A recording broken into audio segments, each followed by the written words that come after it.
utapoteza juu ya kazi yako, ndio Kenya atakubariki.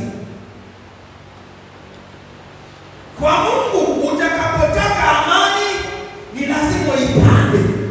Utataka pesa ni lazima usipande. Pesa wanazipanda na wanazilimaka. Unavijua? Yes. Pesa wanazipanda na wanazilimaka. Mwenye alipanda pesa, mwenye alitoa kupanda ndio kutoa, chochote utakapotoa ndiko utakachovuna. Mwenye alipanda pesa, maisha yake haiwezi kukaa sawa vile mwenye hakupanda. Na ndio maana Biblia inasema apandacho mtu wewe unataka. Na hapa watoto walipo tunazalo wapete kusikiliza. Unashirikisha mama yako, unamlilisha kesho na wewe kesho. Vile vile mama yako alimlilisha. Haki ya Mungu na wewe kesho mtoto utazaa na yeye atafanya nini? Atakutosha. Atakulilisha. Vile vile uko na kiburi mbele ya baba na wewe kesho utazaa na mtoto wako na yeye atakuwa kiburi.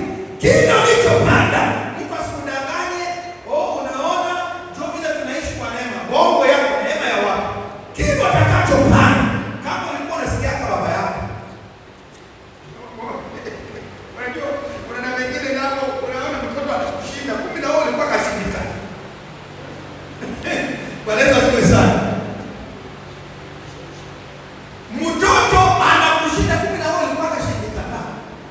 Sasa kile ulikandia baba yako na ile ndio kitu na kama nini unataka kuvuna. Sasa yeye wafie vile mtalilisha mama yenu kama mtabadilisha. Na nyie kesho mtabadilisha.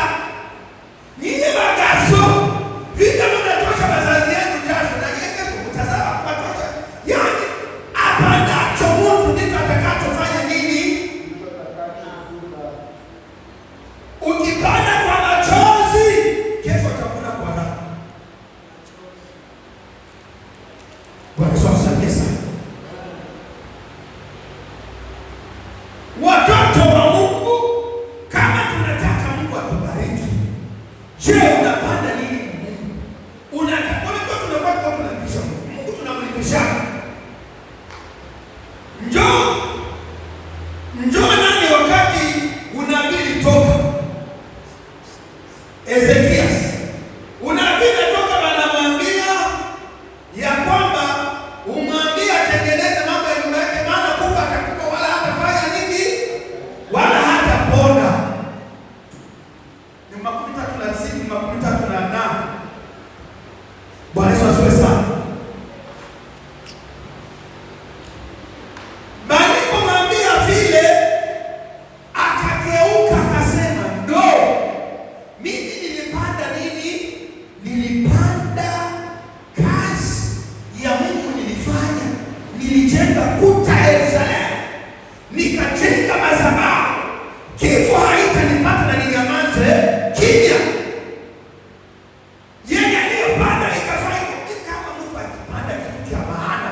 Na kifo kilipanda inaweza kusimamisha kifo. Hata anasema kasema kifo haisimamaki. Ndio, kifo inasimama. Yes. Kifo inafanya nini?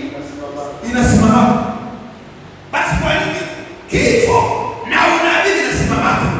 Kama huyu nabii alikuja kumtabiria Ezekias, anamwambia kufa utakufa. Ezekias akabadilisha mawazo, akageuka akasema, "Bwana, sitakufa hivi. Inabidi nijue kenye kinatuma Mungu anataka huo. Na mimi nitamshitaki. Mbona nilitoa hiki?" Huko wengine na sasa alipata magumu, hana reference. Unajua kama unatafuta kazi wanakuomba reference. Hapa mwa Amerika kutafuta kazi wanakuomba nini? Reference. Ulishaka kubika na nani? Nani alikuambia kama tuko na kazi? Nani mwenzako wa kazi? Nani alikufahamisha kwamba tuko tunakamata watu ya kazi? Usipojibu zile maswali, demani yako inawakilia tu. Tuna Wakristo na wa vijana na wa mama na wa baba ambapo wanaweza kuamkia kushida na ile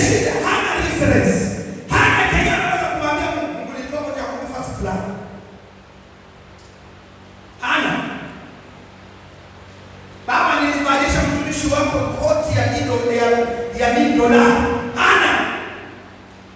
Na mimi niliweka madhabahu, nikaijenga madhabahu fulani, hana. Na mimi ninalamukia kwa kanisa na ninafanya evangelization, hana. Na mimi ninaendaka ninakuwa niko na train watoto, nina train korale, hakuna. Chochote utakachopanda ndicho utakachovuna. Utakapotoa pesa utavuna pesa. Utakapotoa nani utatoa maharagi yote. Unapanda hilo la peleka kwa madhabahu. Ndio vile maisha yako tuwe peke. Kama Mungu angewapatia roho yenye ninakuwaka nayo, utajiri hatuwezi kujiswali kwa nini tutatajirika. Maana Mungu ametupa utajiri na Mungu ametupa kupata pesa ndani mwetu. Ila sasa kufunguka akili. Bwana Yesu asifiwe. Amen, amen. Magonjwa yanaweza kushika daktari, lakini Mungu analeta uponyaji ambao haitokani na daktari. Magonjwa yanaweza chronic disease ambao itashinda, inatoka kwa jamaa yako, inakuambukia, inatoka kwa wengine, inawaambukia, lakini Mungu ana uwezo wa kufanya nini? Ya kuponya. Kama Mungu ana uwezo wa kuponya magonjwa, juu ya nini hana uwezo wa kutupa pesa? Kama Mungu ana uwezo wa kutupa pesa, juu ya nini hawezi akatuinua? Juu ya nini hawezi akatupa bariani? Juu ya nini hawezi akatupa mapasa? Juu ya nini hawezi akatupa roho? Juu ya nini? Inatakiwa kujua kenye utapanda. Muda wako unapanda ndani ya Mungu. Taina yako utakuwa na Mungu. Na hiyo tena Mungu atakupa muda ya kuabudu. Atakupa muda na pesa usiwazie zitaingia. Pesa zinaingia kama ulitoa na kama ulitumika. Bwana Yesu atusaidie sana. Watoto wa Mungu msidanganyike. Chochote utakachopanda hapa kwa kanisa, chochote yenyewe Mungu atakulipa.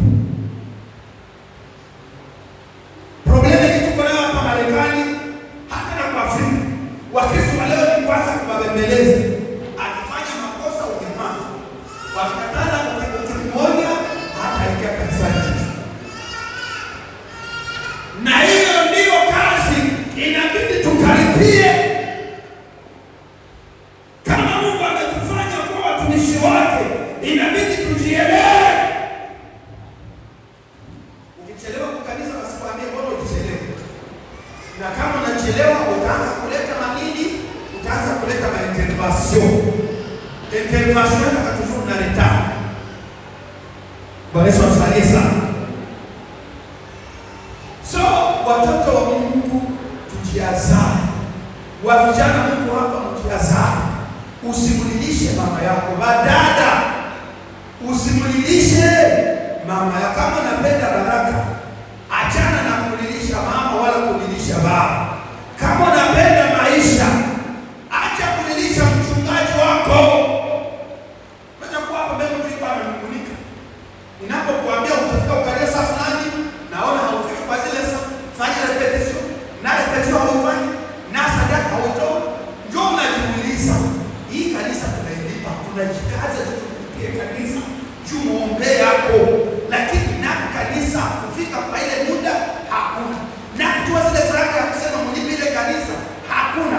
Na kutoa muda yako hakuna. Tunakutana kanisa kuendelea, inabidi wewe wenyewe uko hapa muelewe kenye kinawaletea kwa kanisa. Kama utaweza kuheshimia watu wa ile wenyewe uko nao, kama utaweza kuheshimu Mungu na mali yako kwa hawa ile wako, wao wanataka Mungu alete watano wa nini?